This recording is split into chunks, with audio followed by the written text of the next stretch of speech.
janeiro de 2008, o assassino que aterrorizava o bairro do Guamá, na periferia de Belém, após mais de 11 meses de investigação, é preso. Mas a identidade do criminoso chocaria não só as famílias das vítimas, mas toda a comunidade. Oi, pessoas! Tudo bom? Primeiramente, sejam bem-vindos. Meu nome é Gisele e esse é o Sob Investigação.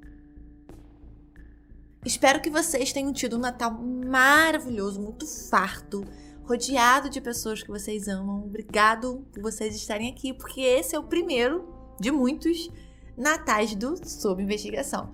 E temos novos apoiadores: Felipe, Elisa Manuela e Adriana Carolina. Muito obrigada pelo apoio de vocês.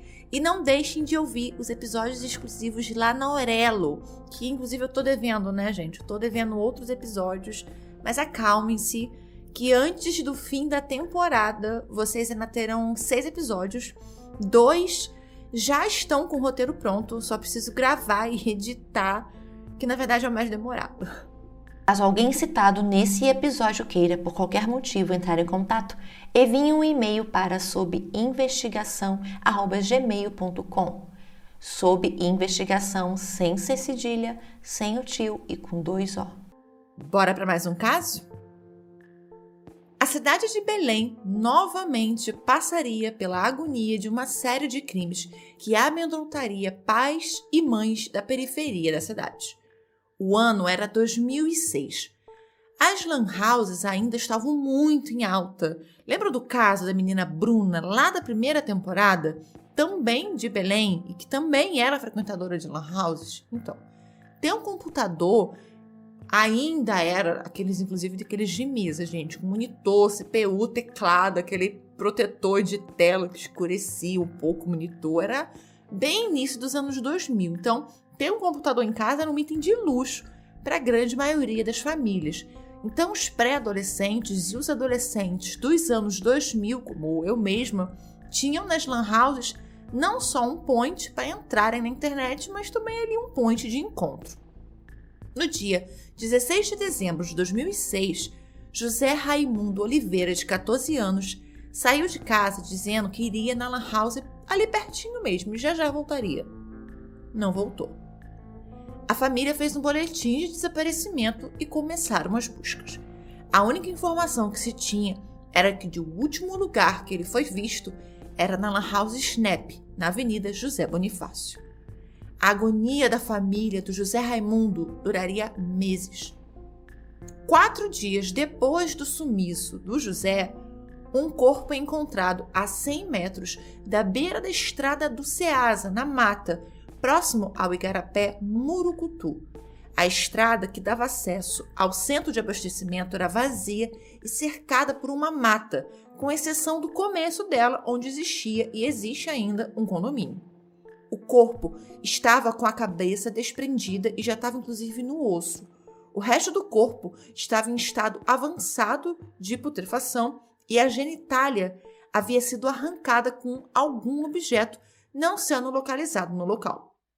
O corpo foi periciado e acabou sendo enterrado no cemitério do Tapanã como indigente, depois da polícia não conseguir identificá-lo. A principal linha de investigação era de que a pessoa encontrada talvez estivesse envolvida em tráfico de prostituição infantil. Quase um mês depois, em 11 de janeiro de 2007, Adriano Augusto Nogueira Martins, de 14 anos, pediu ao pai, Agostinho, para ir na oficina de eletrônicos do seu tio Renato por volta das 2 da tarde. Adriano sempre ia lá olhar como eram os concertos e dizia sempre que quando ficasse mais velho iria trabalhar na oficina. O tio não estava lá, então ele decidiu ir para a Lan House Snap jogar ali com os amigos. Adriano foi encontrado na mata da Ceasa no fim da tarde. Estava só com a camisa, sem roupas de baixo, estrangulado com um fio de nylon no pescoço. Seu short e seu chinelo estavam ao lado da cabeça. Infelizmente, no dia 22 de março de 2007, mais um menino do Guamá desaparece. Juan Valente Sacramento, também de 14 anos, avisou que iria na Lan House Snap, que ficava perto de casa. Por volta das 5h30, um homem chega na portaria do condomínio Morada Verde, logo ali no começo da estrada do Ceasa, aflito. Avisa que acabara de encontrar um corpo na mata, onde tinha ido pegar frutas, o que era bem comum naquela região. O vigia do condomínio liga para a polícia. Era Juan. Ele havia sido enforcado com um fio de nylon, estava só de camisa, sem as roupas de baixo. O corpo estava praticamente no mesmo local onde o de Adriano também havia sido localizado. Ao lado da cabeça estavam seus shorts e o chinelo. Na boca de Juan havia sido colocado um pedaço de galho de árvore. Imediatamente a polícia entende que as duas mortes só poderiam estar conectadas. O delegado Paulo Tamer acreditava que não só aqueles dois casos estavam ligados, mas como a polícia do Guamá estava com um caso de serial killer nas mãos. A assinatura dos crimes para ele era muito nítida. Ambos mortos com o mesmo instrumento, o fio de nylon, ambos nus abaixo da cintura e com shorts e chinelos próximos à cabeça. O perfil das vítimas também se assemelhavam. Menores de 15 anos, filhos de pais separados, de famílias pobres, da mesma região, mesma escola, mesmos vizinhos. O nó nos fios nos dois casos também intrigou a polícia, dando ainda mais certeza de que os casos realmente estavam ligados. O nó era muito específico. Ele era geralmente feito por bombeiros, por feirantes, escoteiros ou militares. A autópsia do Adriano não revelou violência sexual, mas a de Juan sim. Havia material biológico no corpo. A causa-mortes havia sido asfixia. A polícia decide então formar uma força-tarefa com 3 delegados. Fernando Flávio, diretor da seccional da Pedreira, Carlos Alberto Antunes, titular do São Brás, e Valdir Freire, da seccional do bairro Comércio. Além da força-tarefa, 2 especialistas são chamadas para ajudar a entender o tipo de criminoso que poderia estar por trás dos crimes. A criminóloga Ilana Casoy e a perita Maria Adelaide. Acho que a Ilana Casoy dispensa apresentações. Ela não só participou de crimes como o da Susana von Richthofen ou o julgamento do Gil Rugai, como ela também é muito conhecida pelos livros dela, seja o Serial Killers, Louco, Cruel ou Made in Brasil, assim como também o Casos de Família, que conta a história do caso da Susana von Richthofen, que a gente já falou aqui no podcast, e também do caso dos Nardoni. Na Lan House, os policiais descobrem que um homem chamado André estava junto com os 2 meninos assassinados e também esteve com José Raimundo, o menino que até aquele momento estava desaparecido. Um retrato falado chegou a ser feito. Todas as vítimas estudavam no mesmo lugar, na Escola Estadual Ruth Rosita. A força-tarefa decidiu que seria imprescindível alertar a comunidade do perigo que cercava ela. Então começa a dar palestras tanto na escola como nos centros comunitários, tanto do Guamá quanto dos bairros próximos. A ideia por trás dessas palestras era, além de informar do que estava acontecendo, era também acuar o criminoso, porque para a polícia, a chance dele ser um morador do bairro ou estar próximo era muito grande. Seguindo o conselho dado pela Ilana Casoy, uma varredura foi feita na mata da Ceasa, em um determinado raio a partir do local do encontro dos 2 corpos. Ela acreditava que o serial killer da Ceasa teria ainda mais vítimas e que elas deveriam estar ali na mata. Durante essa varredura, foi encontrado um short e também um chinelo. Ele foi encontrado e depois fotografado. Essas fotos, elas foram mostradas para os pais de José Raimundo, que reconheceram tanto o short quanto o chinelo como sendo do filho deles. Então, aquele corpo que eu falei para vocês que foi encontrado lá no dia 20 de dezembro e que até aquele momento estava enterrado lá como indigente, ele foi exumado para fazer um exame de DNA. O resultado voltou como positivo. Era o José Raimundo. Nos próximos 11 meses, a polícia continuou a investigar agora 3 casos de homicídio. Eles estavam muito certos de que haveriam mais vítimas, afinal, as características dos crimes indicavam a ação de um serial. E ele não ia conseguir ficar inativo por muito tempo. Então, eles precisavam descobrir quem ele era antes que mais casos acontecessem, mais meninos morressem. Então, um pente fino acabou sendo feito em várias lan houses da periferia de Belém e cerca de 46 acabaram sendo fechadas por estarem irregulares.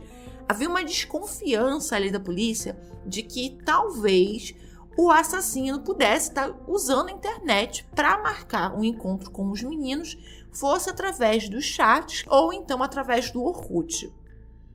Até que o criminoso, talvez nervoso ou talvez por ansiedade, cometeu um erro. No dia 6 de fevereiro de 2008, um menor, que nós aqui chamaremos de Jota, morador do bairro da Cremação, que era um bairro bem vizinho ao Guamá, bem do lado, estava na lan house Snap.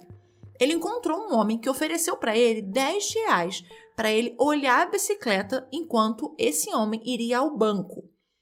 O Jota então subiu na bicicleta desse homem para acompanhá-lo até a agência. Mas o homem acabou entrando na estrada da Ceasa. E ao entrarem na estrada, o menino desconfiou e aí perguntou o que é que eles estavam fazendo ali na estrada. O homem falou para ele que eles iam parar ali um pouco porque ele precisava se aliviar, mas ia ser bem rapidinho. Para que o menino ficasse mais tranquilo, porque ele já estava meio agitado, ele entregou para o Jota o seu próprio celular. Mas, sem nem perceber o que aconteceu, o Jota foi agredido. O homem acabou tropeçando enquanto ele tentava agredir o Jota sexualmente. E aí o menino de 11 anos, aproveitando o momento, correu mais do que ele podia para poder fugir. Na fuga, o celular desse homem que estava na mão dele caiu. Ele conseguiu chegar na portaria lá do condomínio Morada Verde e contou que tinha sido agredido momentos antes. Os vizinhos então ligam para a polícia. Depois de ouvirem tudo que o menino tinha para contar, os policiais foram para o local onde ele tinha dito que havia sido agredido e também que ele tinha deixado o celular cair, jogado o celular do homem que agrediu ele. A polícia encontrou o aparelho. Na tela estava escrito um nome: André. André Barbosa tinha 26 anos. Nasceu na cidade de Guarujá, no estado de São Paulo, no dia 29 de maio de 1981. Ele era filho de Ângela Maria Barbosa e o pai desconhecido. Aos 3 meses de idade, ainda um bebê, ele foi adotado afetivamente por Júlia Damasceno Ferreira e aí foi levado para o Belém do Pará. Ele frequentou a escola até o início do ensino médio e depois abandonou. Mais velho, ali em 1999, ele acabou indo servir ao exército, onde ele aprendeu jiu-jitsu e trabalhou ali, atuou como armeiro e também como caçador sniper. Seus pais adotivos eram donos de um hortifruti no Guamá. Quando ele então saiu do exército, ele foi trabalhar como feirante com os pais dele. Era parte, inclusive, do trabalho dele ir ao Ceasa para comprar tudo que abasteceria o hortifruti. Ele morava na passagem Mucajás, número 168, entre a passagem Albim Miranda e a Travessa São Cristóvão, muito próximo tanto à Lan House quanto à casa das vítimas. Na Lan House havia a filmagem do André subindo e descendo o estabelecimento, né, Lan House, com a bicicleta no dia da tentativa de agressão ao menor Jota. Esse vídeo foi mostrado ao menino e aí ele reconheceu o André como sendo o homem que o atacou. 4 dias depois, André é preso em casa. Foram 12 horas de interrogatório. Ele chegou, inclusive, a pedir um padre e um juiz. Mas mesmo depois da chegada tanto de um quanto do outro, ele não confessou. Ele só foi confessar e dar detalhes de tudo o que tinha acontecido no dia seguinte. Você matou os 3 adolescentes? Sim. Por quê? Matou por quê? Eu não consigo obter resposta para isso. Por que eu fiz isso? Ele conhecia os meninos, conhecia os pais, então era mais fácil ali uma aproximação. Segundo consta na denúncia do Ministério Público, o André relata que ele morava muito próximo ao José Raimundo, a primeira vítima. Inclusive, ele chamava o José Raimundo, na verdade, de Xaropinho. O José pediu um crédito para jogar na Lan House.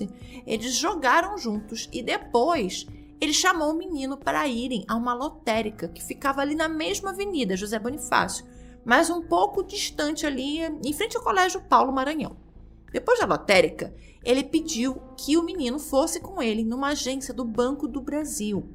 Eles foram no banco e aí ali na saída eles começaram a conversar sobre escoteirismo, porque ele sabia que o menino tinha sido escoteiro.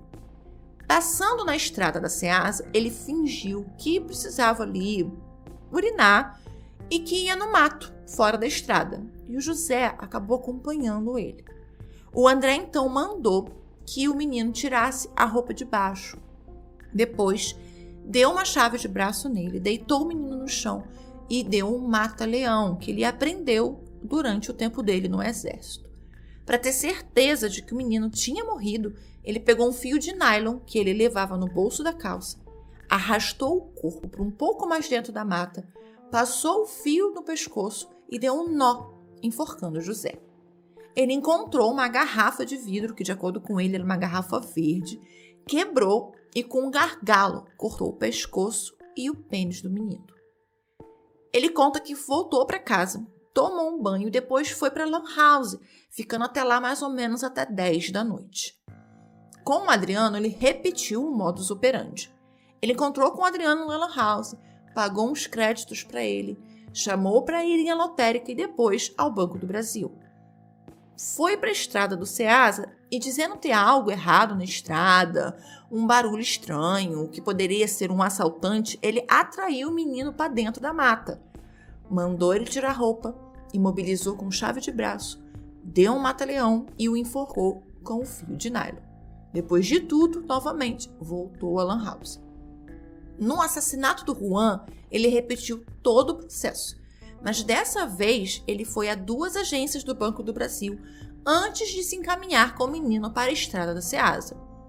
Na estrada, ele conta que o Juan desconfiou dele e perguntou, abre aspas, "Ei, cara, tu não é o cara da Ceasa?" Fecha aspas. O André respondeu que, claro que não, que ele só tinha entrado naquela estrada porque ele sabia que lá na Ceasa tinha uma agência do Banco do Brasil e ele ia tentar ir naquela agência. Usando do mesmo artifício, ele consegue levar o Juan para dentro da mata, mas dessa vez ele violenta a vítima sexualmente. Antes de ir embora, ele coloca um galho de árvore dentro da boca do Juan. A desculpa para conseguir convencer os meninos a irem com ele na bicicleta era sempre a de ganhar a confiança, pagando a Lan House. Pagava também lanche, pagava refrigerante, além de ele conhecer, claro, as famílias dos meninos, o que dava a eles uma certa segurança, afinal de contas era amigo dos pais deles. Ele frequentava muito, inclusive, a casa do pai do Adriano, do seu Agostinho. Quando o André sentia que o menino já estava à vontade com ele, ele oferecia um dinheiro para que eles tomassem conta da bicicleta dele enquanto ele estava na lotérica ou no banco. Ele também contou que entre 5 e 6 anos ele foi violentado no Guamá por um traficante chamado Max, que já teria sido morto pela polícia. Após confessar, ele foi encaminhado para o Centro de Recuperação do Coqueiro, ali mesmo em Belém. Ele chegou, inclusive, depois a ser entrevistado pela Ilana Casoy. Ela tem até uma entrevista dela que ela conta um pouco de como que foi essa entrevista que ele deu para ela. Não foi bem uma entrevista televisiva, tá, gente? Foi mais uma entrevista para estudo de caso. Foi marcada uma reprodução simulada para o dia 22 de fevereiro. A perita criminal que participou dessa reprodução, ela relatou que, primeiro, as ripas da cama do André tinham laços idênticos aos nós dos fios usados no estrangulamento das vítimas.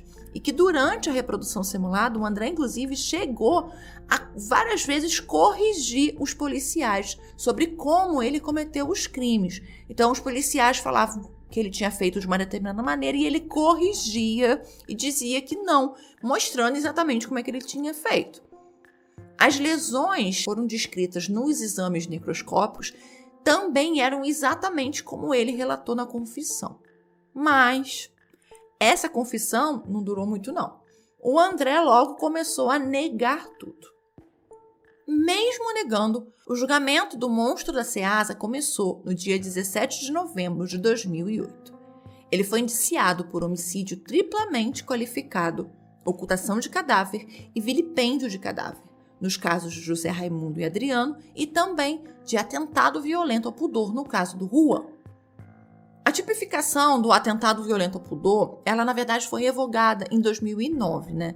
Antes, a pena base para esse tipo de tipificação de crime era de 2 a 7 anos e se a vítima fosse menor de 14, era de 3 a 9 anos. Então, essa tipificação ela foi agregada ao crime de estupro, que tem uma pena base maior, de 6 a 10 anos. Então, hoje, o que antes era descrito como atentado violento ao pudor, hoje é crime de estupro. No processo, inclusive, do atentado violento ao pudor, foi pedido um exame de insanidade mental. E aí, os médicos consideraram que ele era imputável, então ele poderia ser julgado pelos crimes cometidos, mas ele tinha uma personalidade psicopática. Ele foi condenado a 106 anos de prisão em regime fechado, com 2 anos de diminuição da pena porque confessou. A Defensoria Pública pediu depois a diminuição da pena em 2014, alegando tanto o excesso no cálculo dessa pena, além de outras coisas, e aí o pedido foi parcialmente deferido. Dos 104 anos iniciais, caiu para 42 anos. Condenado, ele foi enviado para o Centro de Recuperação Penal do Pará II, que é o último local em que se sabe que ele esteve. Ele ainda está preso em regime fechado, mas a Secretaria de Segurança Pública não divulga em que local ele está atualmente. Inclusive, se você souber, pode deixar no post do episódio que vai estar lá no nosso Instagram, @sobinvestigação.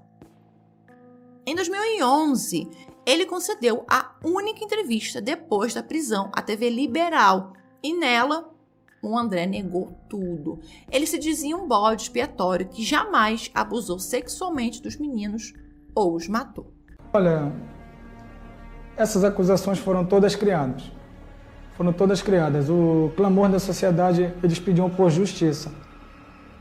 A Polícia Civil não sabia o que fazer. Estava correndo para um lado e para o outro. Eles me pegaram. No mesmo ano, mas em setembro, o menor Jota, que sobreviveu ao ataque do monstro da Ceasa, acabou sendo preso aos 17 anos. O Jota, usando uma arma de brinquedo, um revólver, tentou assaltar em frente a uma escola na Travessa Padre Eutíquio. Ele e um outro rapaz, Fabrício Marcelo, de 18 anos, foram vistos assaltando. E aí, aquelas pessoas que viram denunciaram eles numa divisão de polícia civil que ficava ali pertinho.